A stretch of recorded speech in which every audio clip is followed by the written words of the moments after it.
নিকৃষ্ট। আল্লাহ বলছেন সেখানে যেও না, তার সাথে কাউকে ডেকো না, মাজারে কিছু দিও না। মরা মানুষ কিছু করতে পারে? কথা বলে করতে পারে? অনেক ড্রাইভার আছে দেখবেন, ট্রাক চালায়, বাস চালায়, বলে যে রাস্তা দিয়ে যাচ্ছি, সামনে একটা পীরের মাজার পাওয়া যাবে, ওইখানে গেলে কন্ট্রাক্টরকে বলে দেয় ওখানে যাওয়ার পর 10টা টাকায় মাজারে দান করে দিবি। উদ্দেশ্য, আমি গাড়ি চালাচ্ছি যাতে করে ড্রাইভার এই চিন্তা করে গাড়ি যেন অ্যাক্সিডেন্ট না করে। মাজারের থেকে ওই আল্লাহর ওলি কি তার গাড়ি অ্যাক্সিডেন্ট বাঁচাইতে পারবে? কথা বলেন না কেন, বাঁচাইতে পারবে? নৌকা দিয়ে যাচ্ছে, নৌকায় যেতে যেতে মাঝে নৌকা চালাচ্ছে, কিছু লোক আসে দেখবেন, আমিও নৌকায় চড়েছি, আমার তো নদী এলাকায় দেশ, আপনাদের নদী মাতৃক এলাকায় সবাই। নৌকায় চড়ার পর দেখবেন কিছু লোক একটু ভরা টইটুম্বর নদী থাকে, স্রোত যখন হয় তখন নৌকার লোক বলে নদীতে কিছু টাকা ফেলাই দেয়। উদ্দেশ্য, যাতে করে নৌকা না ডুবে যায়, লঞ্চ না ডুবে যায়। কিন্তু এরপরে বলুন তো লঞ্চ ডোবে কিনা? কথা বলেন, ডোবে কিনা? গাড়ি অ্যাক্সিডেন্ট করে কিনা? তাহলে আপনি যে এগুলি করছেন এগুলি শিরক। এগুলি কি?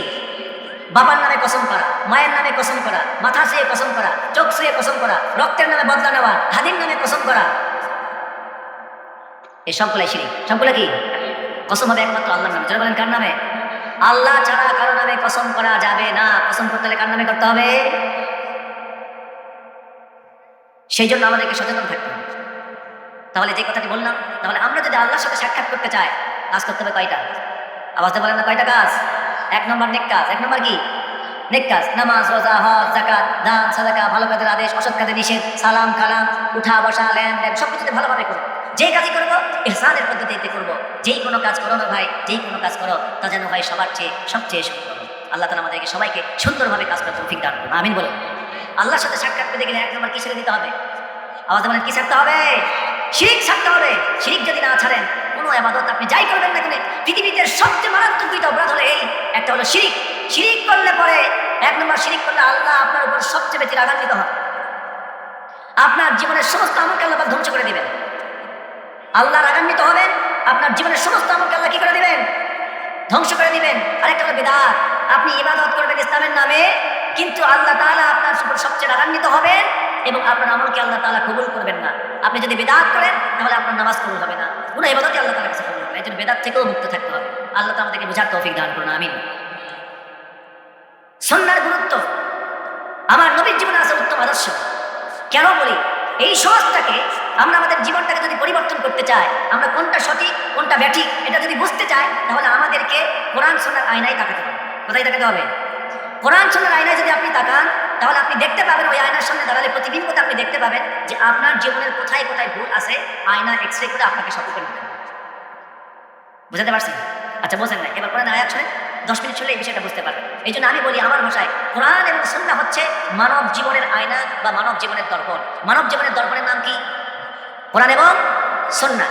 মানব জীবনের দর্পণের নাম হলো কোরআন এবং সুন্নাহ। দর্পণ মানে হলো আয়না। আল্লাহ রাব্বুল আলামিন এই কথাটা কোরআনে কারিমে সুন্দর করে বোঝাচ্ছেন, আলহামদুলিল্লাহিল্লাযী আনজালা আলা আবদিহিল কিতাবা ওয়া লাম ইয়াজআল লাহু ইওয়াজা। আল্লাহ রাব্বুল আলামিন বলেন, প্রশংসা সেই আল্লাহর, আলহামদুলিল্লাহিল্লাযী আনজালা আলা আবদিহিল কিতাব। আল্লাহ রাব্বুল আলামিন নিজেই তার কিতাবের প্রশংসা করে, কিতাব নাজিল করে, বান্দার প্রতি কিতাব নাজিল করে প্রশংসা করছেন। আর আল্লাহ রাব্বুল আলামিন বলে দিচ্ছেন, এই কিতাব এমন কিতাব, এই কিতাবের ভিতরে কোনো রকমের বক্রতা নাই, অস্পষ্টতা নাই, কোনো ধরনের অস্পষ্টতা নাই, জটিলতা নাই। এই কিতাব যে পড়বেই সেই এই কিতাবের ভাবার্থ বুঝে যাবে। সুবহানাল্লাহ। ওয়া লাকাদ ইয়াসসারনাল কুরআনা লিয-যিকরি ফাহাল মিন মুদ্দাক্কির। আল্লাহ বলছেন, এই কোরআনকে আমি সহজ করে নাজিল করেছি, কেউ কি আছো এটা পড়বে, এখান থেকে উপদেশ নিবে? সুবহানাল্লাহ বলেন। আল্লাহ বলছেন কোরআনকে সহজ করে নাজিল করেছি, কিন্তু এরপরে আমাদের সমাজে কোরআন পড়তে চায় না। পড়ো না কোরআন, কেন পড়ো না কোরআন? পড়ো না কোরআন, কেন পড়ো না কোরআন? ওরে কপাল পোড়া মুসলমান, সর্বহারা মুসলমান, পড়ো না কোরআন, কেন পড়ো না কোরআন? পড়ো না কোরআন, কেন পড়ো না কোরআন? পড়েছ ইংলিশ মিডিয়ামে, বাবাকে ডাকো তাই ড্যাডি বলে, আছে না? বাবা ড্যাডি বলতে পারলে বাবাও খুশি, ছেলেও খুশি যে আমি ইংরেজি একটা শিখছি। কি অনেক কিছু শিখে ফেলতেছে, ইংরেজি শিখছে মানে আরে বাবার তারা ঠেকায় কেউ সামনে দিয়ে যায় কে, মনে হয় গোটা বিশ্ব জয় করে ফেলছে। ইংরেজি শিখার নাম জ্ঞানী হওয়া নাকি?